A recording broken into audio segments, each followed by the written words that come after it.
A continuación, Medicina Ecológica.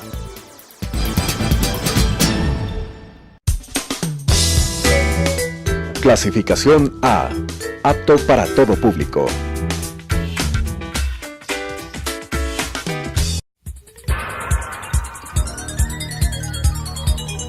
Las opiniones vertidas en este espacio por la producción y dirección del programa son de exclusiva responsabilidad de sus autores y de quienes intervienen en ellos.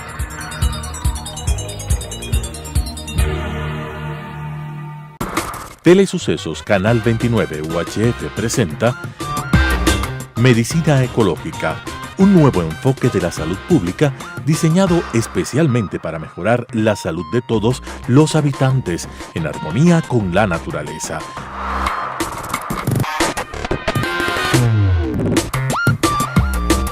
Con la conducción del Dr. Walter Mena Ordóñez.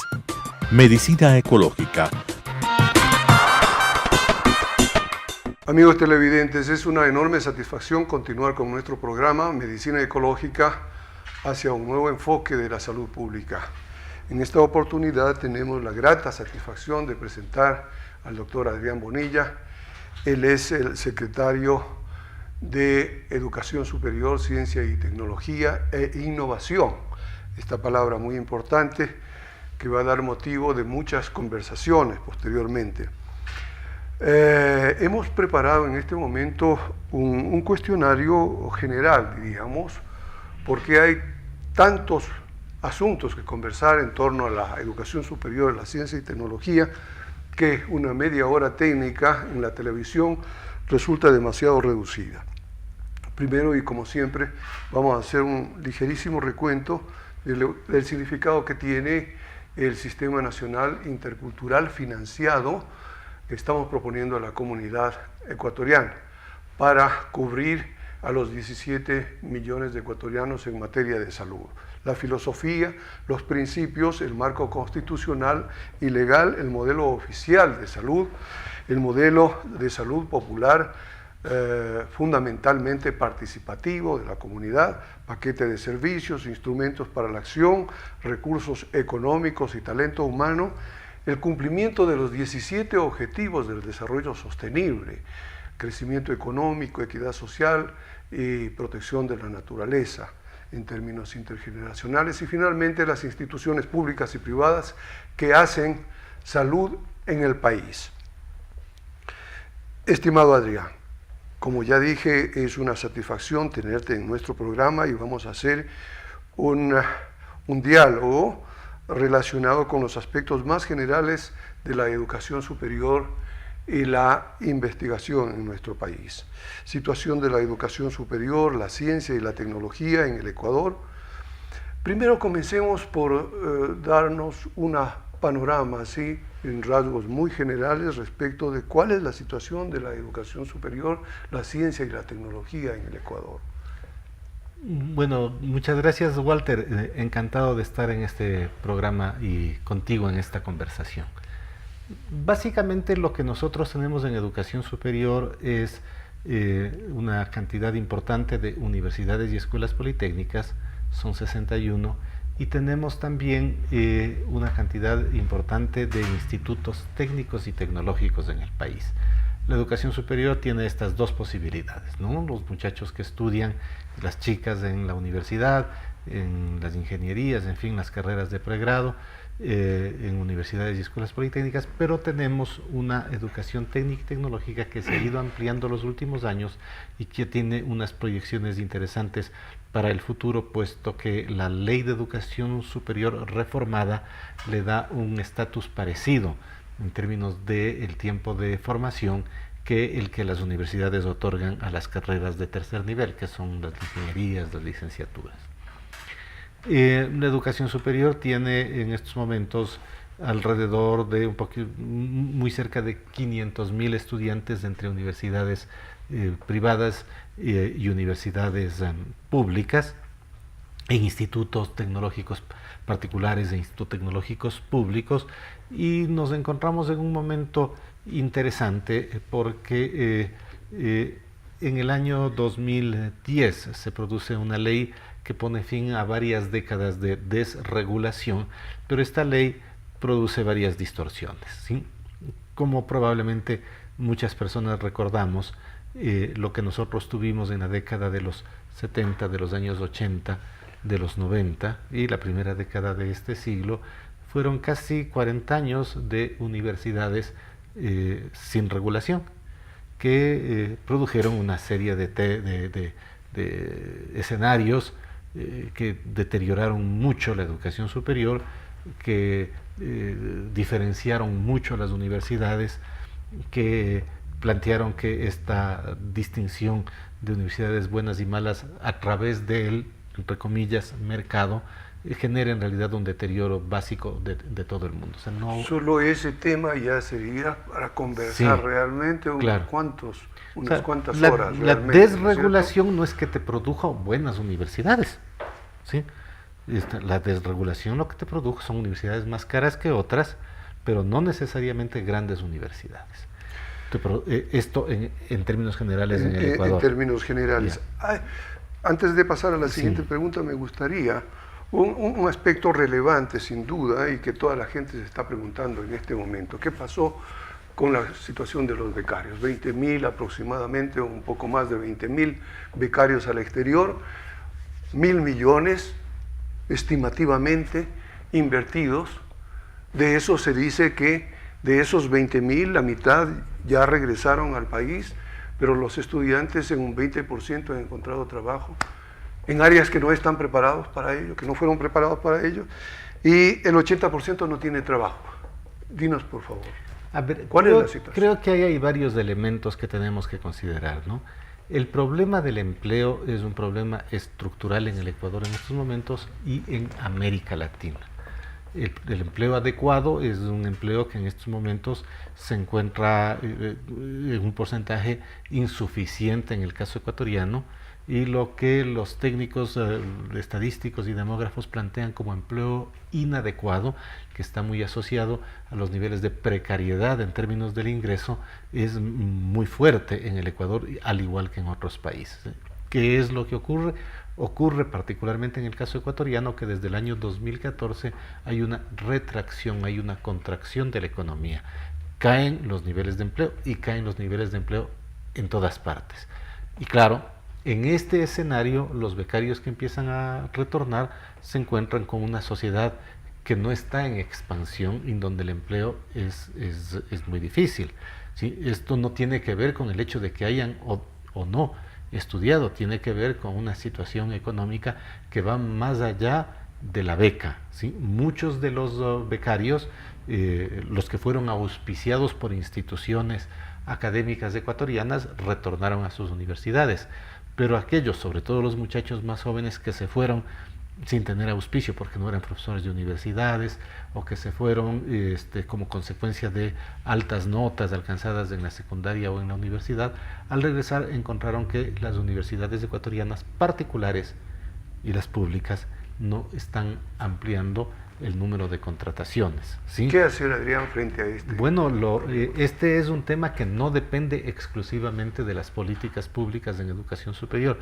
depende un poco de cómo se comporta la economía ecuatoriana en un entorno internacional que va más allá en sus condicionamientos, en sus externalidades de la voluntad de los decisores. Pero sí se puede mejorar la política de asignación de becas, o sea, no puede detenerse la política de asignación de becas, pero estas becas sí tienen que empezar a pensarse que deberían estar vinculadas a una entidad particular o pública que auspicie al becario de alguna manera, que implique que a su retorno va a tener un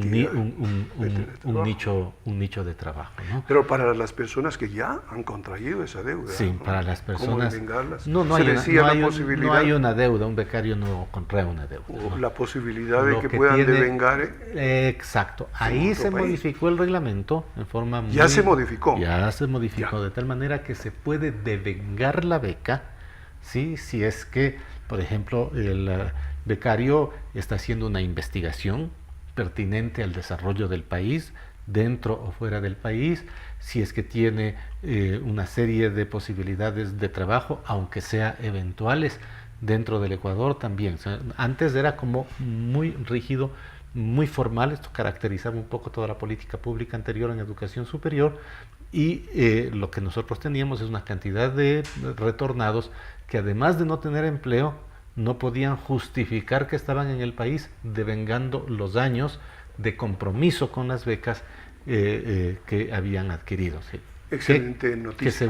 Que según la norma, si uno es becado por el Estado ecuatoriano, durante un tiempo tiene que devengar 4 años trabajando para la sociedad ecuatoriana. Entonces hemos encontrado fórmulas donde se pueda devengar produciendo para el Ecuador, en su mayor parte dentro del país, pero también fuera del país. Fuera del país, una excelente noticia, estimados amigos televidentes. Pueden devengar fuera del país los estudiantes que han tenido una formación con financiamiento del Estado ecuatoriano. Vamos, una segunda pregunta está relacionada con las universidades emblemáticas para la educación, para el arte, para la ciencia, básicamente, ¿no? Y Yachay es el emblema dentro de estas emblemáticas, ¿no? Yachay como... A ver, ahí tenemos... Que a los ecuatorianos al menos en sueños, ¿no es cierto?, nos encumbró. Pero ¿qué pasa en este momento? En realidad tenemos 4 universidades públicas nuevas. Son universidades públicas, ¿sí? Desafortunadamente estas universidades, sobre todo una de ellas, que es Yachay, fue visibilizada muy en una lógica de propaganda, de una visión, de un proyecto, y ahí la volvieron muy vulnerable. Yachay, la palabra Yachay en términos de este proyecto en realidad tiene 2 connotaciones. Una es la universidad, ¿sí? La universidad, que es una universidad politécnica, de hecho se llama a sí misma Yachaytec, es una universidad donde se enseñan ciencias básicas y aplicadas. Se diferencia de las otras públicas porque tiene una cantidad casi total, los estudiantes que están en esa universidad de pregrado están becados, reciben un estipendio para estudiar ahí. Tiene unas instalaciones que son en este momento insuficientes. Esta universidad es una universidad que funciona con un cuerpo de profesores notable en términos de su titulación, por ejemplo, y de las capacidades de investigación y publicación que ellos tienen. Pero es una universidad que, teniendo ese talento humano, para llamarlo de alguna manera, en profesores, se dedica al pregrado. Y lo que nosotros quisiéramos plantear, lo hemos planteado a las autoridades de Yachay, es que si tenemos una planta docente de 90, 100 doctores, muchos de alto nivel, y siendo la necesidad ecuatoriana la de tener científicos y especialistas, lo lógico es que la universidad asuma el posgrado. Y están en ese proyecto. Es una universidad que tiene que asumir proyectos de innovación, grandes proyectos de innovación para el Ecuador, pero en términos de docencia, posgrado. No desprenderse del pregrado, pero sí tener posgrado, dada la naturaleza de la planta de profesores que tiene, que es muy buena. Nos gustaría conversar más sobre Yachay, y para esto te anticipo. Hemos hecho una invitación al rector de esa universidad. Ojalá nos atienda y podamos conversar en profundidad. Ahora, Yachay es además un proyecto, ¿sí?, que se llamó Ciudad del Conocimiento. Este proyecto tiene muchos problemas, ¿sí? Es un proyecto que, desde la óptica de muchas personas, está errado en su concepción, en su origen. Es un proyecto equivocado en su concepción, ¿sí? La idea de parques tecnológicos es una idea que fue muy funcional a las necesidades de la sociedad global en los años 60 y 70, pero los parques tecnológicos que se fundaron en esa época, que siguen existiendo, no se han vuelto a fundar en esa misma lógica. En el Ecuador nosotros tenemos un mercado interno pequeño, ¿sí?, en comparación con otras economías, y tener un parque tecnológico como uno que pudiera existir en Corea, que tiene proyección de exportación global, con un mercado como el ecuatoriano, era como difícil. El hecho cierto es que, a pesar de todo lo que se dijo, la verdad del asunto es que nadie invirtió un centavo en Yachay, ¿sí? Y que toda la infraestructura que se construyó estaba destinada a una movilización estilo Mitimae, un poco ficticia, de instituciones estatales.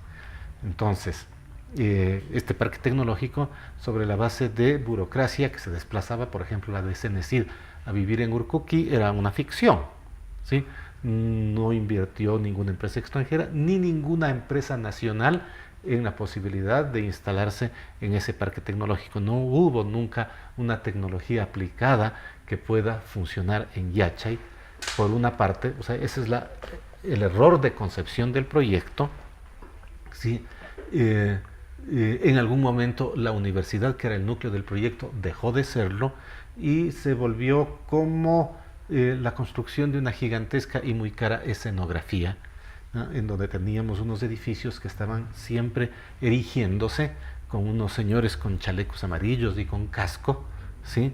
Que se tomaban unas fotos que daban la imagen de que se estaba construyendo una ciudad, que cuando se examina por parte del órgano que tiene que examinar, que es Contraloría, se encuentra que hay una serie de problemas en contratos, pero también unas inadecuaciones de infraestructura importantes, por ejemplo, ausencia de canalización, edificios caros que no son habitables porque la estructura no está acorde al peso de la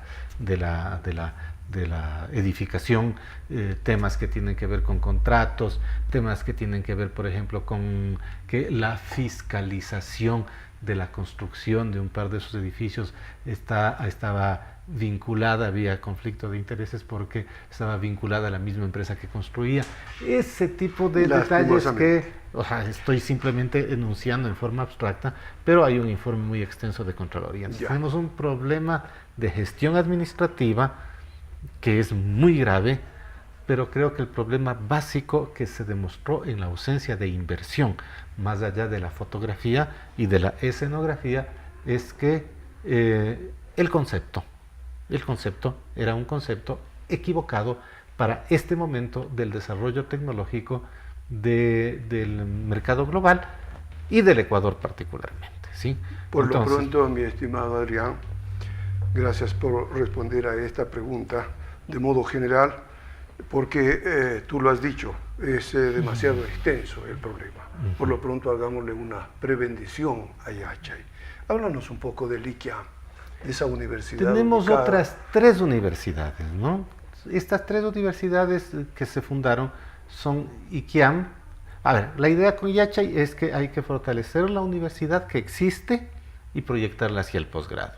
ICIAM es una universidad que está enclavada en la Amazonía, ¿sí? En las estribaciones de la cordillera, en Tena, y es una universidad que tiene a su disposición, por llamarlo de alguna manera, una zona protegida muy importante y muy rica biológicamente. Es una universidad que puede desarrollar investigación. Y arqueológicamente, ¿sí? También he visto. En diversidad, ¿no?, biológica, en biotecnología. Es una universidad pequeñita. O sea, la mala fortuna de estas universidades, que no son una mala idea, era que fueron muy usadas propagandísticamente, entonces las volvieron muy vulnerables.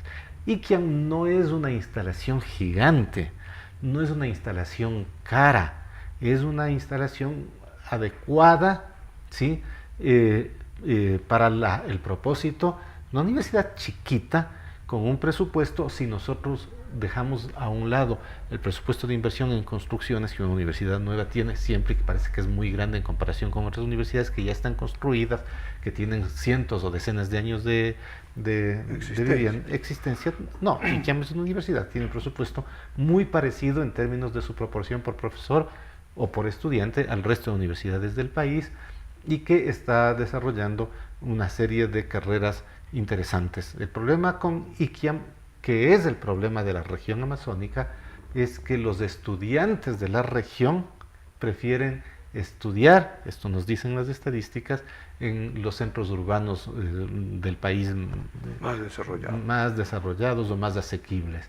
La población de la Amazonía, por ejemplo, estudia mucho en universidades del centro del país, en Riobamba y en Ambato, o en Quito, o en Cuenca, e incluso en Guayaquil, ¿no? Entonces, digamos, este es algo sobre lo que hay que trabajar en términos de política pública. ¿Qué podríamos decir respecto de la Universidad de Educación, que está en Azogues? La Universidad de Educación está en Azogues, tiene una lógica parecida, tiene una infraestructura que acaba de terminar, es una universidad que tiene que producir mucho en términos de conocimiento pedagógico, es una universidad que forma profesores, pero que también tiene que producir políticas, ¿sí?, pedagógicas a nivel nacional. Está muy involucrada, por ejemplo, ahora con la necesidad que existe en el Ecuador de graduar profesores para que no corramos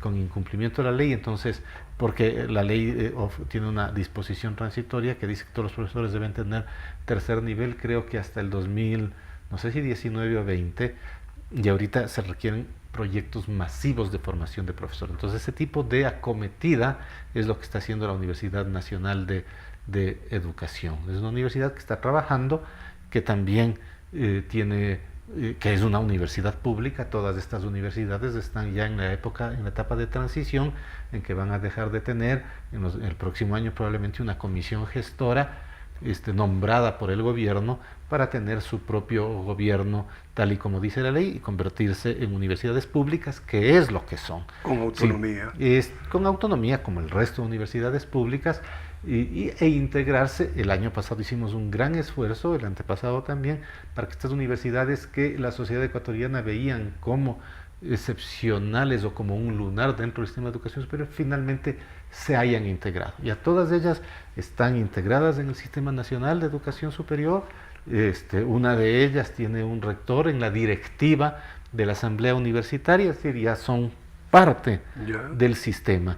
Y bueno, hay que cumplir una serie de requisitos que a estas alturas no son fundamentales para que puedan tener sus propias lógicas de cogobierno. Finalmente, las emblemáticas, mi estimado Adrián. La Universidad de las Artes es una universidad que está trabajando en la ciudad de Guayaquil, que tiene una serie de edificios. Esa tiene un campus urbano que es muy bonito. Sí, es una Universidad de las Artes, tiene que ser bonito porque la estética es el cimiento del conocimiento que se imparte ahí.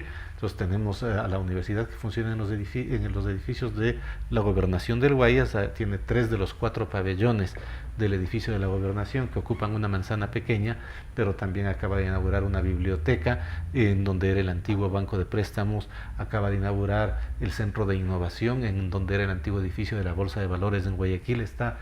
Forma parte de la reconstitución, ¿sí?, urbana del centro de la ciudad de Guayaquil, y acaba de graduar recién su primera promoción creo que son estudiantes de la carrera de cinematografía, ¿no?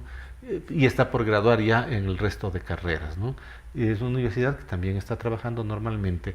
Ahí lo que habría que comentar a la ciudadanía es que estas son universidades públicas que su presupuesto no es, en términos de su funcionamiento, galácticamente mayor que el de las otras universidades, sino que desafortunadamente, como fueron un emblema, en este caso propagandístico, sufrieron esa vulnerabilidad. Ahora están integradas, están funcionando, y la tarea de esta secretaría ha sido estabilizarlas, sostenerlas y continuar con el proyecto. Perfecto. Pero saquémosles partido. Adrián, esta es la tercera pregunta. Universidad intercultural en la mitad del mundo. ¿Qué tal si todas estas cosas, que todavía no están acabadas, evidentemente, hay fracasos, en la vida pues hay fracasos y hay triunfos, y se dice que más se aprende de los fracasos que de los triunfos. Y eso tienes que decirle a un hincha del Olmedo, tienes que decirle. Seguramente va a caerle como anillo al dedo, ¿no? Universidad intercultural en la mitad del mundo. Me parece una idea extraordinaria también. ¿Qué nos puedes decir respecto de esto? Ahí tenemos que tal vez asociar la universidad con un solo local de residencia no es necesariamente exacto respecto de lo que es esta universidad, ¿no? Esta es una universidad que empezó a funcionar a mediados de la década pasada, ¿sí? Pero que fue cerrada porque en la evaluación que el antiguo Consejo de Acreditación lanzó sobre la universidad, encontró que era deficiente. Claro, porque es una universidad, o era una universidad indígena, regentada por indígenas, con una serie de metodologías y de lógicas pedagógicas que no se parecen en lo absoluto a aquello que los formularios de evaluación decían que debe ser una universidad, ¿sí? Hay alguna especulación sobre si los motivos de la universidad o del cierre de la universidad fueron políticos, porque era una universidad muy asociada a la Confederación de Nacionalidades Indígenas, a la CONAIE. Sí, era una universidad de la CONAIE, prácticamente era una universidad particular. ¿Sí? Se cierra la universidad, pero esta es una necesidad nacional. Correcto. Tener una universidad intercultural es una necesidad nacional. Tenemos nosotros muchas lenguas indígenas, 14 con lógica formal y muchas otras derivaciones de las 14 en el Ecuador, y Naciones Unidas en este año, que es el de las lenguas indígenas, está haciendo una campaña fuerte, sobre todo en América Latina, en donde las lenguas originarias se están perdiendo. Las lenguas son una forma de concepción del universo, de la sociedad, no son exclusivamente un mecanismo son un mecanismo de comunicación que revelan una forma de concepción. Perder, ¿sí?, una lengua es una pérdida para el conjunto de la humanidad. Se nos ha ido el tiempo, mi estimado Adrián. Entonces, la universidad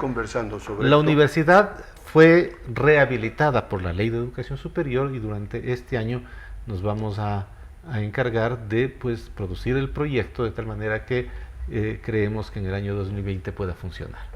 Perfectamente, Adrián, y en nuestro comentario final es a propósito de esta universidad y el trabajo de Adrián. Como Sociedad Ecuatoriana de Medicina Ecológica felicitamos el proyecto de reactivación de la Universidad Intercultural Amat Guasi. En particular reconocemos el esfuerzo de los promotores del Estado en la persona de Adrián Bonilla y de la CONAIE, muy bien representada por Jaime Vargas y Luis Maldonado. Una sugerencia en el marco de la hoja de ruta trazado para la ejecución del proyecto: convocar a los dirigentes de las comunidades indígenas del país y de ellos escoger el Consejo de Gobierno Universitario. Por cierto, el carácter intercultural del proyecto obliga para que los sectores mestizos del Ecuador, que somos la mayoría, también estemos representados. Finalmente, esta gran iniciativa debe inscribirse en la orientación de tener el Ecuador del futuro. En el Ecuador del futuro, bienestar para todos con honestidad. Muchas gracias, Adrián, muchas gracias a ustedes por su audiencia. Las opiniones vertidas en este espacio por la producción y dirección del programa son de exclusiva responsabilidad de sus autores y de quienes intervienen en ellos.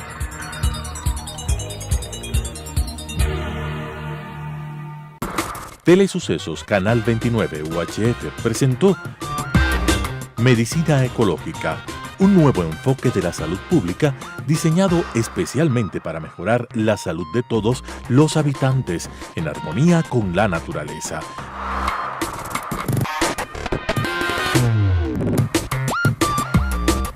Con la conducción del Dr. Walter Mena Ordóñez. Medicina Ecológica,